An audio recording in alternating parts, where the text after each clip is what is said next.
Using TestFlight can be hard and frustrating.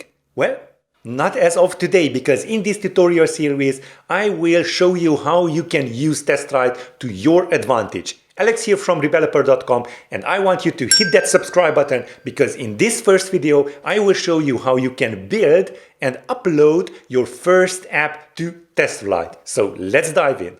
So let's learn how to create our apps in TestFlight. Well, first of all, you need to be enrolled in the Apple Developer Program. That is obvious. And then you need to have an Xcode project ready for submission to the App Store Connect portal. And then you have to add it to TestFlight. But before we go right into it, let's just create a brand new project because I know there are a lot of tedious things that you need to be aware of before even submitting to the App Store for TestFlight. So in this video we are going to tackle that. In the next ones we are going to move on to TestFlight itself. Okay, so first of all, make sure that you are in the Apple Developer Portal, you are enrolled, that you open up App Store Connect and you can create new apps.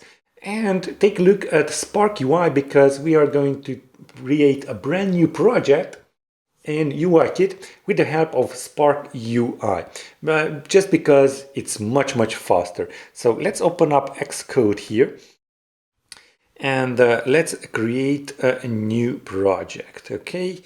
Let me just resize this real fast, and then we are going to create a single view application. Click on next here, and I will name this. Make sure that we are selecting Swift and storyboard. It all depends on your project, but I'm using Spark UI, so we need to use UIKit. So let's click on next here. And let's just drop it onto our desktop. That will be a-okay. Next thing we want to do is, before we do anything, make sure that this bundle identifier is coming up in the Apple Developer Portal. So to do that, let's just simply enable one capability, and I believe that sign in with Apple will do the job. So make sure that this entitlements file will appear here, and it's saying waiting to repair, creating provisioning profile. And that should create this brand new bundle ID com.rebeloper.testFlight example in the Apple Developer Portal. So to test it out, let's go to the Apple Developer. So developer.apple.com, that's the portal. Select account and then select certificates, identifiers and profiles, and then identifiers, and let's search for it. So, and there we go, TestFlight example. We already have this available. So next thing, we want to go into App Store Connect and create a brand new app. So let's just refresh this page because maybe you want to wait for a few minutes. Let's create our new app and let's choose our bundle ID. Let's see if it's already in here. So we just scroll all the way down here. So yes, we still don't have it. So I will just wait with this step. I will just cancel that out. And while we wait for the actual certificate ID to be available under App Store Connect, let's just create our brand new Xcode project. For that, I'm just going to go and select project and Swift packages, and I'm just going to add a brand new package, and that is Spark UI. It's kind of Doc UI if you are familiar with the series on the YouTube channel. Go ahead and just check that out. Okay, let me just paste that in, clicking on next. It's verifying. Next again, it's a-okay. So now it is resolving all of the dependencies. Now this will take a while. When we are at it, let's just move back to Safari and maybe double check if we still have this or we already have it. Rather, let's just refresh it and now try to create a brand new app here. So new app, bundle ID. Just scroll all the way down here. TestFlight example. There we go. So I'm just going to select that, select iOS. TestFlight example is the name. Let me just copy that, paste that into the SKU and remove that space because no spaces are allowed. Select English US and clicking on create. Oh, we already have that. TestFlight example, Rebeloper. Okay. Yeah, make sure that you have a valid name.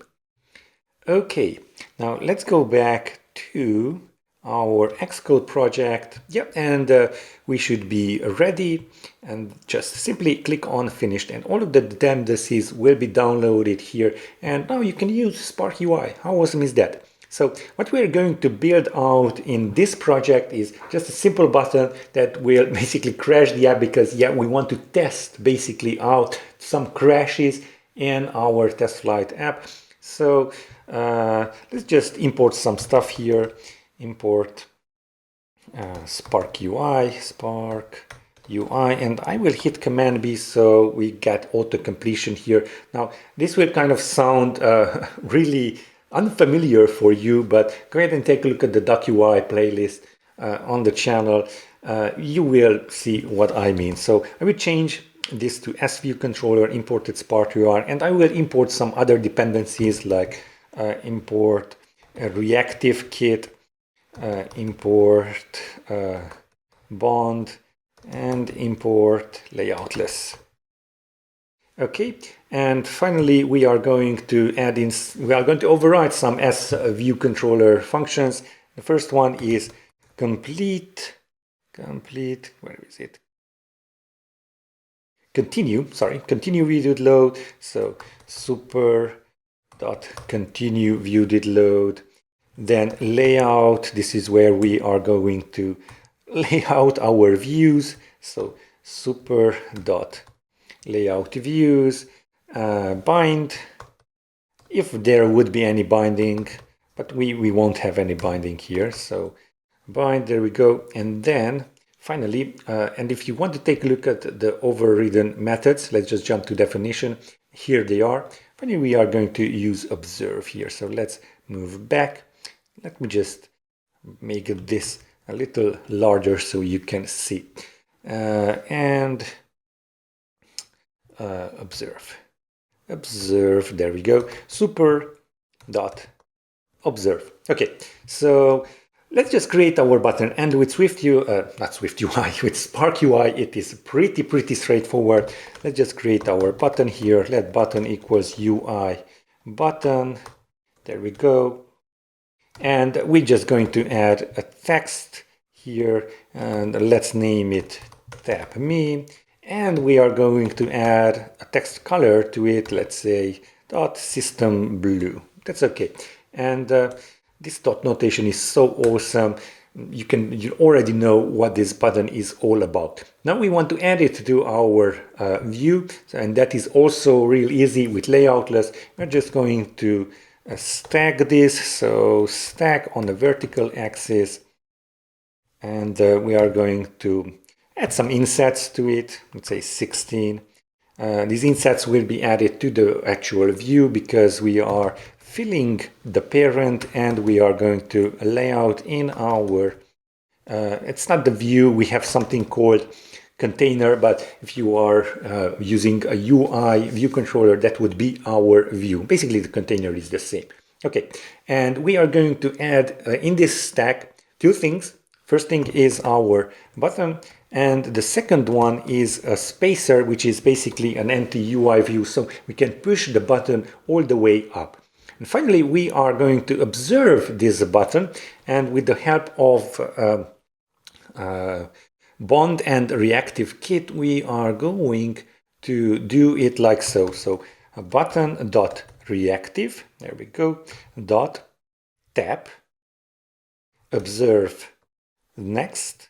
So we are observing all of the button taps, and yeah, we can safely remove all of this. And what we are going to do here is basically create an array of numbers, and then we just go to iterate through them, and we are going to go out of bounds of that array's index.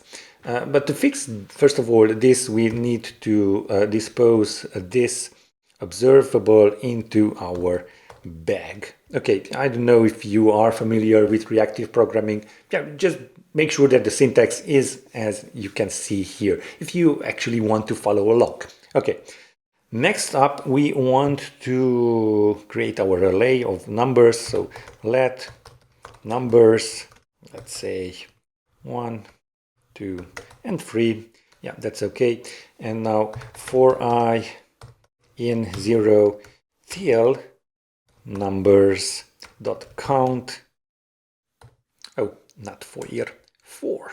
Okay, and now count auto completes. Okay, and as you can see, we are counting from 0 to the actual count of our numbers, so we will have an out of bound index. So we're just going to simply print out the numbers at the I index. Okay, and yeah, that should be basically it. Let's just build and run and test this out so we can see the actual crash that it happens.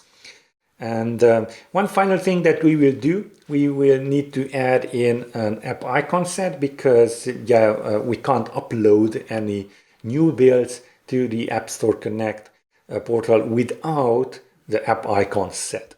And let's just do that right now. You can see here we have our app icon, it's empty, and I have prepared here already on my desktop. There we go, let's go to desktop, and there we go. Added this cool new app icon set.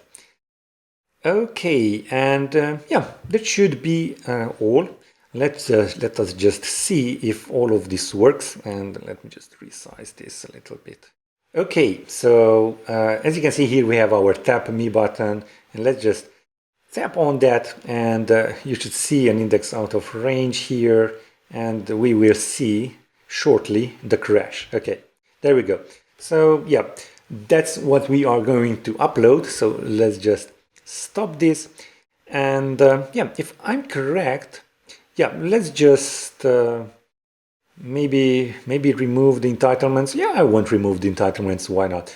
So what you want to do is select generic iOS device and then go to product and archive. Now, if you encounter any errors here, go ahead and take a look at one of my best viewed, my popular videos on this channel on how to upload your new build onto the App Store.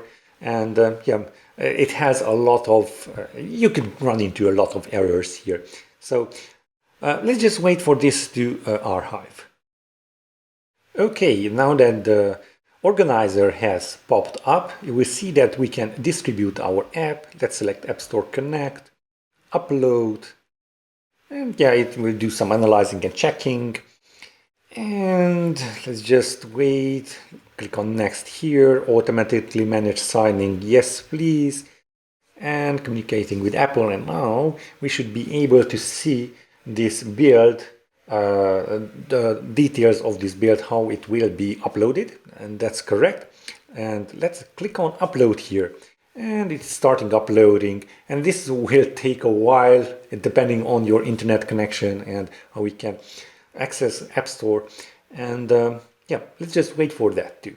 So after a while it will finish uploading, and you will see this window. So let's click on done here, and we can safely navigate away from the organizer, and let's go into Safari. If you go in under activity, you will see that there is this new version with this new build, and it's still processing. And after about 15 minutes or so, it will end up processing. So now let's just wait for this to be processed. So finally that we have processed this build, it's time to go on to the TestFlight tab, and yeah, you will see that there are some missing errors there, and we will tackle that in the next video. So by now we have uploaded our build to App Store Connect. Next we need to deal with those messy compliance messages. We will do that in the next video. Now while you wait for that, make sure to hit that notification bell and check out these videos as well too. I talk a lot about Swift UI, Swift in general, and as usual, I will see you in the next one.